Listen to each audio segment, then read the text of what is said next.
नमस्कार दोस्तों, आज के हमारे इस वीडियो में हम आपके लिए सर्व पितृ कार्य अमावस्या की पौराणिक कहानी लेकर आए हैं। पौराणिक मान्यताओं के अनुसार श्रेष्ठ पितृ अग्निश्रवात और बर्हिश्रपात की मानसी कन्या अश्रुदा घोर तपस्या कर रही थी। वह तपस्या में इतनी लीन थी कि देवताओं के 1000 वर्ष बीत गए। उनकी तपस्या के तेज से पितृलोक भी प्रकाशित होने लगा। प्रसन्न होकर सभी श्रेष्ठ पितृगण अश्रुदा को वरदान देने के लिए एकत्र हुए। उन्होंने अश्रुदा से कहा, हे पुत्री, हम सभी तुम्हारी तपस्या से अति प्रसन्न हैं, इसलिए जो चाहो वर मांग लो। लेकिन अश्रुदा ने पितरों की तरफ ध्यान नहीं दिया।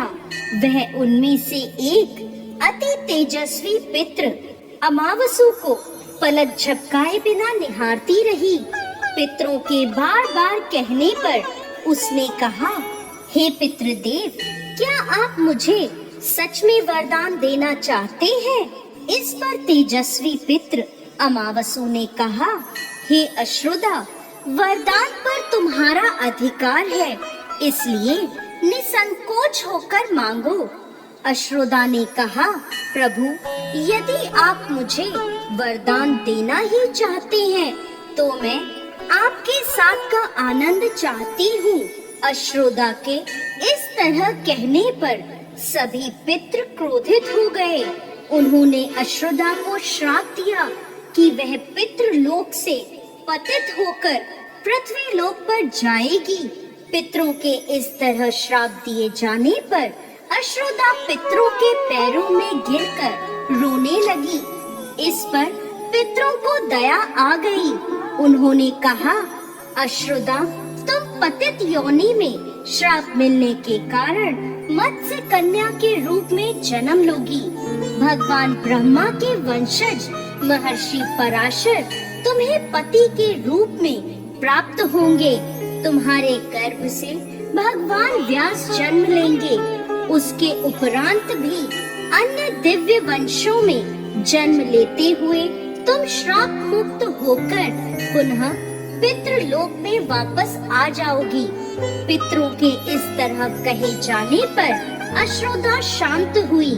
अपने तेज एवं सौंदर्य से अप्सराओं को भी लज्जित करने वाली अश्रुदा के प्रणय निवेदन को अस्वीकार किए जाने पर सभी पितरों ने अमावसु की प्रशंसा की और वरदान दिया, हे अमावसु, आपने मन को भटकने नहीं दिया, इसलिए आज से यह तिथि अमावसु के नाम से जानी जाएगी।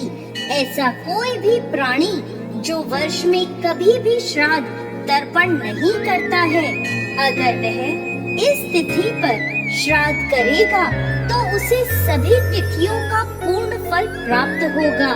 तभी से इस तिथि का नाम अमावसु अमावस्या हो गया और पितरों से वरदान मिलने के फलस्वरूप अमावस्या को सर्व पितृ श्राद्ध के लिए सर्वश्रेष्ठ पुण्य फलदायी माना जाता है। एक कथा के अनुसार महाभारत काल में महावीर कर्ण हर रोज गरीबों और जरूरतमंदों को स्वर्ण व कीमती चीजों का दान करते थे।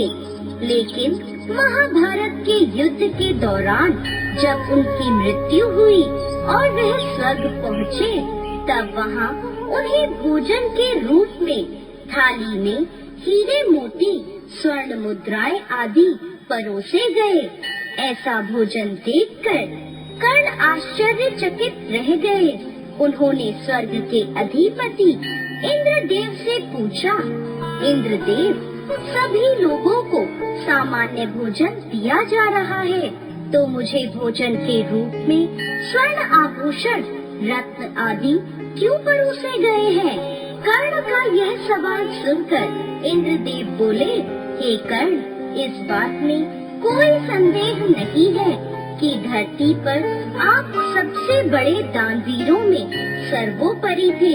आपके दरवाजे से कभी भी कोई भी खाली हाथ नहीं लौटा, लेकिन आपने कभी भी अपने पूर्वजों के नाम पर अन्न का एक दाना भी दान नहीं किया।